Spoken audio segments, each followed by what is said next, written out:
Alright guys, here we go. Episode 198 of the Subscriber Dynasty. Wow. Playing against the Oregon State Beavers this week, playing at home. Got a couple people visiting. I think Dahl says he's still injured, so hopefully he'll be back this game. We'll check the injury report here in just a second. And probable. So a very good opportunity. He will play. Let's jump right into the game, see what's going on. I'm pretty sure they won the toss, so I get the ball. And he is playing 2nd and 12. Drop back pass, hit McCooley on one of my favorite routes. I always tend to run that route for some reason. Read option does not work. He gets stuffed in the backfield. 3rd and 12, drop back pass. There's King. There's my play I like to run. Back juke gets two guys. One of them makes a tackle, but hey, back juke working like a charm. Why not? 2nd and 8. Dump it off to King out of the backfield. Almost get the good block, but not quite there. It's all good. 1st and 10, hand off the Herd, and he's just like, whoops, get off me with the spin move for the touchdown. And we score 7-0. First touch, first score. That's the way it's got to be. 2nd and 5. They run the read option and absolutely tear me up. 15 yards later, nice little first down. 1st and 10, all day to throw it. Hit the receiver as he catches it, but he holds on to it. Another big first down. 2nd and 3, going for the screen. And look at me with my linebacker playing defense. I actually picked up on the screen and adjusted to it in a lot of time. And then once again, not sure exactly what to do on those plays, but I went after the receiver. I challenged it myself. They said he got a first down. It was a coach challenge, and then they ended up overturning it. The game didn't want to do it, but I did it anyways because I didn't think he was in. So I got the challenge to work. It worked out pretty good for me. Read option with Dahl, my 90-speed quarterback, and this little spin move. Get 18 yards out of it. Go a little wide receiver screen. Yeah, look at that. It happens every now and then. Sometimes I don't show all my plays. I'm just kind of keep them secret, but hey, why not? Hit King for a nice big first down. First and goal, hand it off to Herd. Jumps over the guy on the ground. Go up 14-0 in the 2nd quarter. They go a little read option on 3rd and 3. Gets the first down and then some more. Oh my gosh, quarterback running for days. 24 yards later, hits him up 1st and goal. Dumps it off underneath. And being a linebacker makes it a little bit more difficult, at least for me. 14-7. 2nd and 3 now. Hit Green on a nice little slant route for the first down. Triple option, hand it off to Herd, and he's off to the races. Just got to beat their star player and juke him, but it's the guy from behind makes a tackle. So it sets us up pretty good. 2nd goal, hand it off to Herd again. Walks into the end zone, 21-7. Nice little quick series. That's what I'm talking about. We get the ball back. A little swing pass to the receiver. Almost get the first down, actually, to the running back. And it didn't work out so well. We get the first down a couple plays later. 2nd and 9. Get a 3rd and 1. Almost there.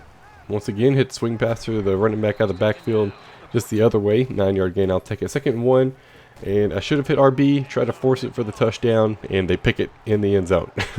Not good. Big guy Jackson. Make a tackle, please, buddy. Yeah. Push him out of bounds. That's all you got to do, man. And they got the ball. 2nd and 2. First down. Couldn't stop him. I don't know where to go. Whenever I don't have anybody to guard, I don't know where to go. I don't know which side or which position I should look at. Because the ones I tend to look at, I miss. And whenever I do make a good play, they break the tackle. Very frustrating. So 1st and 10, drop back pass, all day throw, whiff horribly on the tackle, and they score right before the half to bring it within 7. So going at the halftime stats, we're doing all right. We just got a couple of turnovers. We got 277 yards. They have 165. It's like we're tearing them up, just turning the ball over. Got to stop that, especially start the 2nd half. And whenever we do get the ball, their first play, little play action rollout, and still waiting, and still waiting, and still waiting, and still waiting. Oh, look, he finally finds somebody. Oh, my gosh, dude. Defensive end, if I was defensive end, that would not have happened. Linebacker absolutely did. I think it was about 10 seconds where the dude was just, from the time he hiked the ball to the time he threw it, which is outrageously not good. And they ended up scoring it. They tied up 21-21. So I'm like, all right, you know what? I'm just going to try to win the game. I'm tired of calling other plays I don't usually run, so I call an option play. Then I'm like, hey, it worked out pretty good. Call it again. My quarterback off the races. Not many people are going to catch him. We extended our lead 28-21. And as you can see, I am now the defensive end.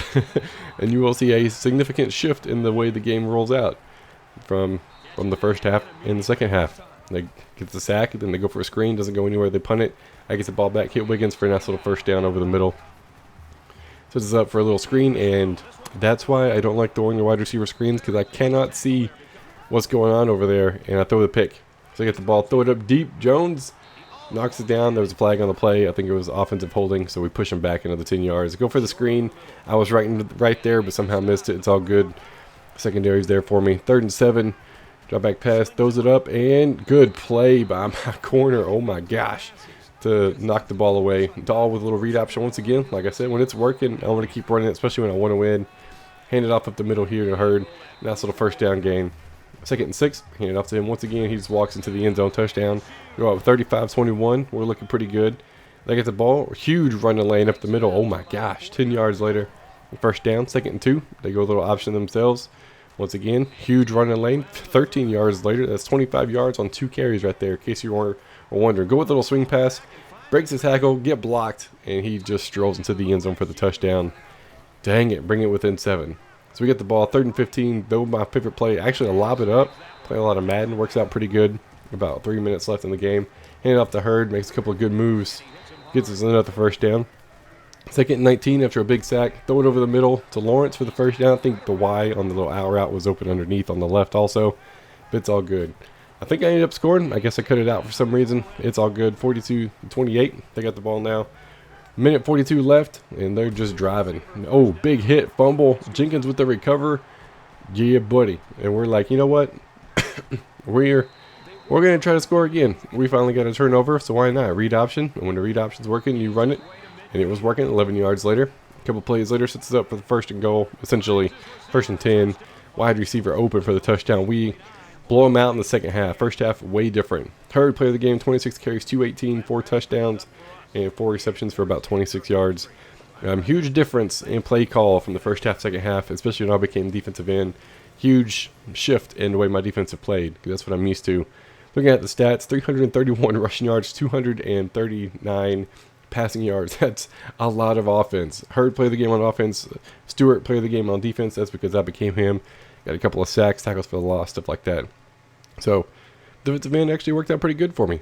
And we'll be right back to see how everybody else did. Alright, let's get done with the advance, or not, wow. We are at the advance. Just got done showing the highlights from the game against Oregon State. Ended up getting the win. Had to go away from being a linebacker for the second half because I wanted to make sure I got the win against the computer. But a win's a win, right? 49-28, I like it. See how everybody else did this week. North Carolina gets the win, 49-21.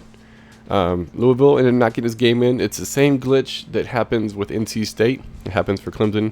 I'm pretty sure we've had a lot of users at one point, and doing some research, it happens if you use a custom playbook and switch schools or leave the dynasty or get kicked or whatever.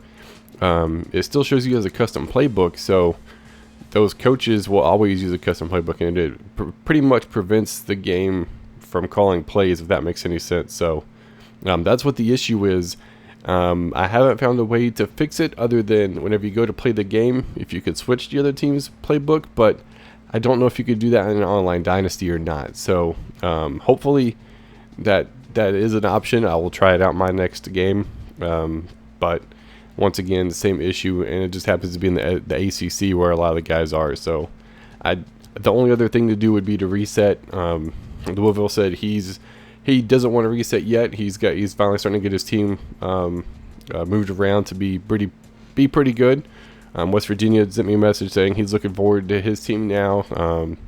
The Italian at Tennessee said he doesn't want to do a reset yet. His team's starting to come into play. So I don't know if we're going to do it after this season or even after next season. I would like to do it just because we got about half people getting XP and half not. And then we have the glitch, obviously, or the glitch is obviously where it's preventing some people from even playing games, which at sometimes I don't mind, but whenever you leave it up to the computer to win against the computer, that I don't like. If it's two users that can't get together and we play, that's cool, but whenever you're trying to play your game and the computer is literally preventing you from doing that, I don't want to leave that chance. So as of right now, we're not doing a reset. We're still looking good. Louisville still excited to be in. He just wants to play games. So hopefully we can get that figured out during the off season or something, because I can't do anything to change it.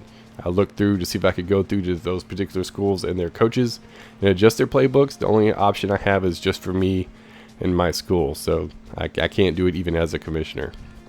Anyways, West Virginia ends up winning 70-21.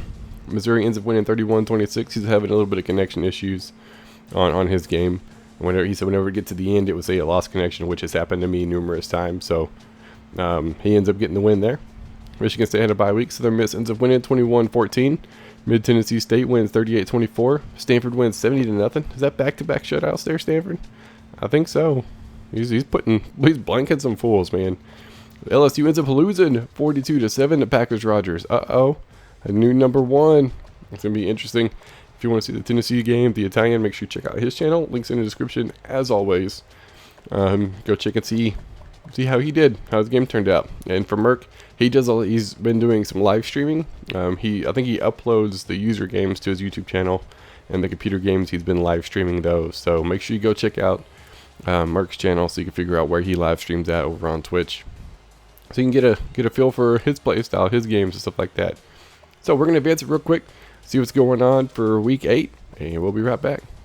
All right, let's get on with the advance. I actually have a bye week this week, finally. I think I've played since week 1. I'll probably do my best to remember to show you the recruiting, because I've already got a lot of recruits and a lot of really good recruits this year. I'm going to try to show you that, as well as my depth chart, because I forgot to do that. Maybe I didn't have one week 1, but I forgot to do that week 1. I'm going to say I didn't have a game then. So I'm going to do it now. Kind of give you an update as to what my team looks like. See how everybody else, or who everybody else plays this week. North Carolina plays Georgia Tech. Louisville plays Boston College. West Virginia plays TCU. Missouri plays Auburn. Michigan State plays Iowa. Southern Miss got a bye week. Mid-Tennessee State plays FAU. Stanford's got a bye week. LSU plays Ole Miss. Florida plays USC. And Tennessee plays South Carolina. Conference clash. Oh, I'll probably do the conference standings also, because whoa, calm down with the controller, because I don't have a game to show. And if you want to see a game next week, check out the Italian channel. So 1 lost, 3 lost, 7 lost, 6 got leapfrog because they did have a loss. So we got a new top 3. NC State, that used to be a user right there. That's a pretty good recruiting class, I guess. Iowa used to be a user. Texas A&M at one point was a user. Been a good while since then. But yeah, I'm still in the top 10. We got 1, 2, 3, 4, 5 in the top 10 now. Not too shabby. Oklahoma State used to be the Italian. Florida, number 16. Louisville, Mid-Tennessee State. Stanford, finally ranked. There you go, buddy. He's been shutting people out. Michigan State, barely on the outside looking in, number 26. And no other users other than that. Still no BCS yet. I think that's week 9 is when we'll finally see that. So that's where we're sitting at right now. Check out the Heisman watch. Stanford running it. And we got Indiana, West Virginia, Louisville, and North Carolina. Dang. Oh, Louisville ended up winning against the computer 45-38. There you go, buddy. Got the win, which is nice to see. So that's where we're sitting at right now. I got a bye week, like I said. I'm actually looking forward to it because I have plans this weekend. Well, actually, I don't have plans. I have to work. And then my mother-in-law is going to be in town, so I actually don't have a whole lot of time to play. It's going to actually be perfect for me. And next week, one of my buddies that's in the military is going to be in town. He's actually in the Marines, so I got to spend a lot of time with him while I get the chance, because I haven't seen him in a couple of years. I'm going to be looking forward to that. So hopefully I can get my game in as soon as possible next week. But we'll have to wait until then. That's me for this episode. Hope you guys enjoyed, and I will see y'all next time.